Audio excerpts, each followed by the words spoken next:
Hi guys! Welcome back to today's video. My name is Gwynette if you didn't know, and today's video is a little bit different from my usual content. We have a terrible announcement. My Netflix is getting taken away. Aww. Please like and subscribe for a new Netflix. Okay, so today's review is gonna be about Netflix's Wednesday, which pretty much aired in late 2022. It was a big success. Like edits on TikTok, the marketing team didn't even have to do anything. Hundreds of edits of Jenna Ortega. So let's get started, okay? Hope you guys like the Wednesday fit. I hope. This is not like this is not that cute. First things first, who is Wednesday? And more importantly, what has Netflix created?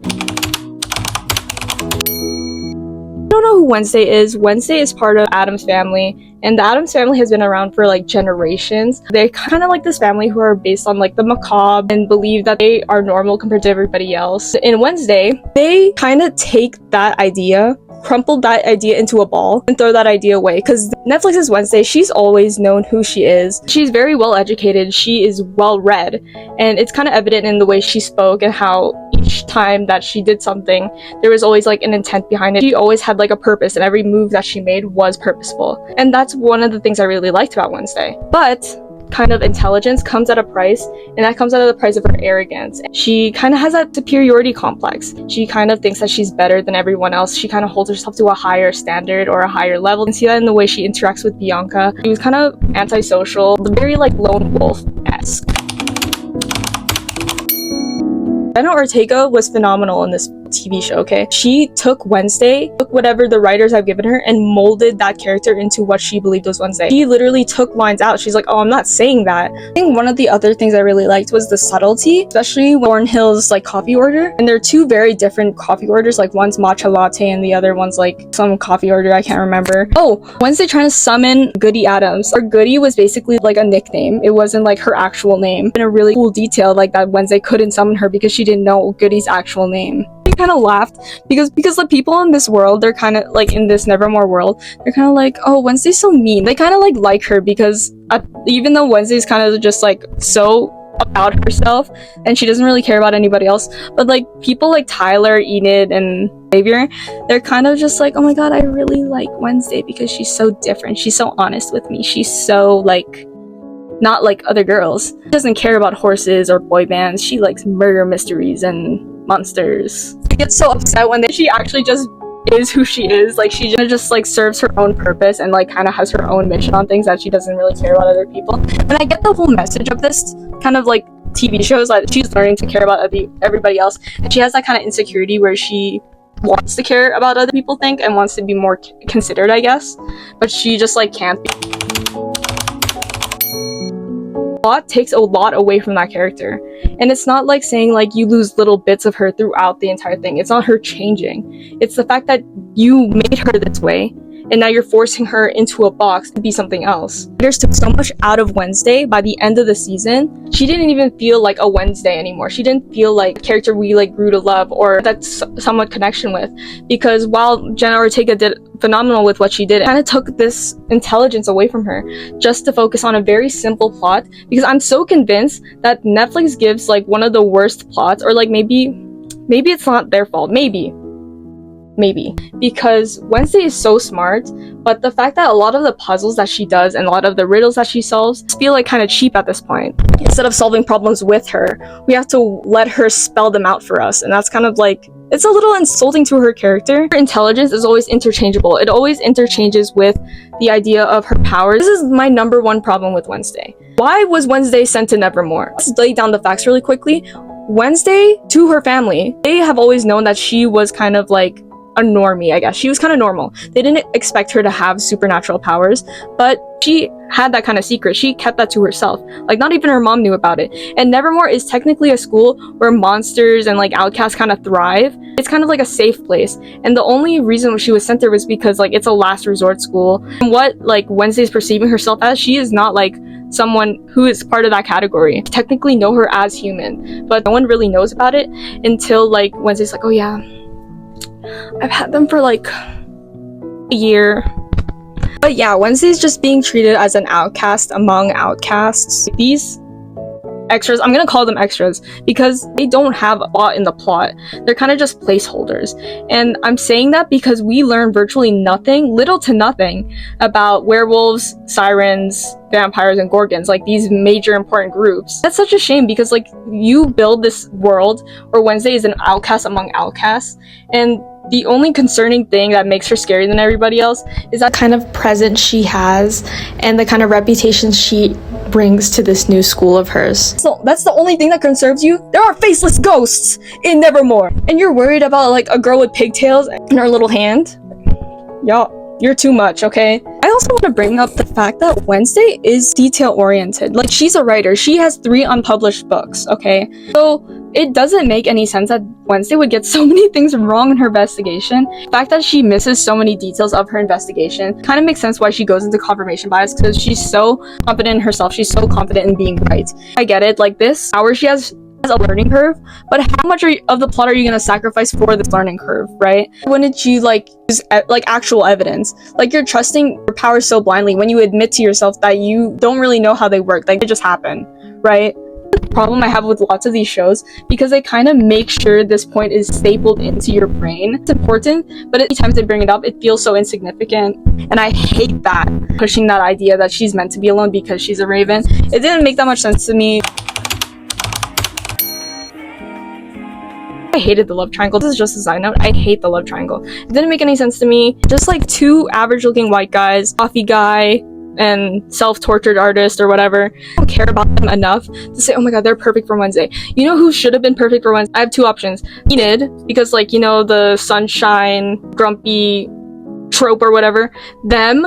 Or should have been a guy, kind of similar. It's like kind of like a callback. Christina Ricci's boyfriend, like from camp, that guy who would like, oh, he would treat her the way Gomez treats Morticia.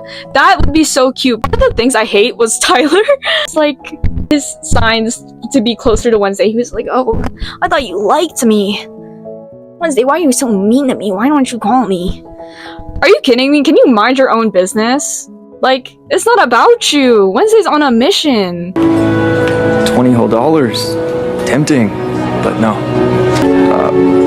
Listen, Wednesday, one fun fact about me. I can't be bought. Is also part of that movie genre where like the kids are always beefing with their parents. I get it, family dynamic stuff, and brings a lot of depth to a character, but this doesn't make any sense. It's like she constantly feels like she's in her mom's shadow. We should have seen that before she went to Nevermore, and Nevermore is kind of like her mom's like alma mater. She was like the captain of everything. She was always shining in some way, and Wednesday's not a big fan of that kind of attention. She doesn't want to be in the shadow of someone else either, because again, her superiority complex. She doesn't want to be below anyone.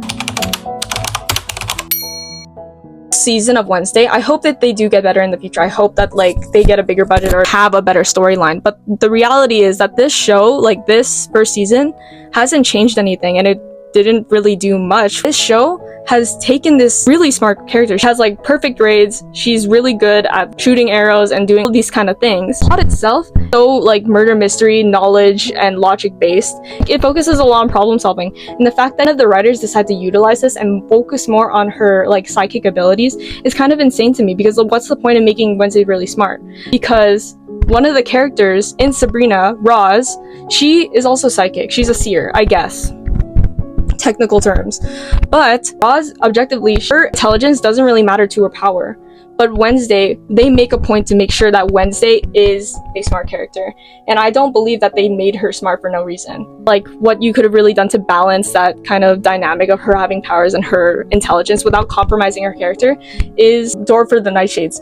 And a lot of the things that happen to Wednesday is always coincidental, or like it's just circumstantial. Like her finding Crackstone's crypt, touching the wall, and it's like, oh my god, my ancestor, goody Addams. But yeah, she should have had a vision about where this area was and then used her intelligence to get into that like area.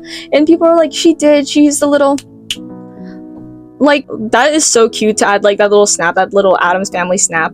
But the poems? Are you kidding me? Little poems put into a bigger poem? There should have been like more challenges that really showed and really made this intelligence shine. But the fact is that this plot is so simple that they took that away from her.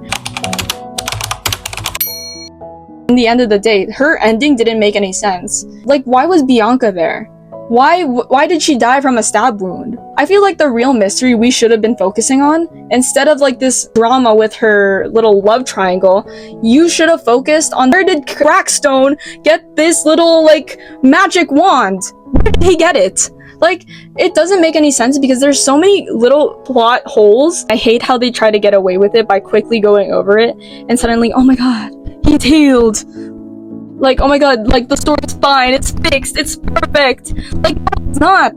Those plot holes are still there. You just haven't properly went over them and made the road smooth enough for the story to go on. Well, what I wish what they did in Wednesday was that they utilized their world a little bit more. It just felt like a massive waste to have so many diverse characters and so many, like, diverse groups and subgroups of a monster you can have.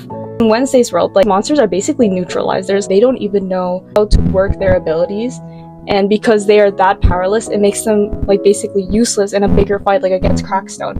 I think that would have been interesting to have like this whole gang of different monsters or different outcasts to fight against this one bad guy. That would have been cool instead of having Wednesday, who can tell the future, hold a sword. Okay, it really just shows how unprepared Nevermore is when there is an actual attack, because these students were left defenseless. They hordes of them outside the school just waiting like, oh my gosh, is the fire drill over? I'm gonna get back to sleep. Are you joking? There was a good handful of people who went to fencing class. Some people might actually like know how to wield weapons, right? So there was no sense of urgency in them. They're like, oh my god, my school might be on fire. If he tries anything, we have a school full of gorgons, vampires, and werewolves. Ready and waiting. You've got this, Wednesday, I promise.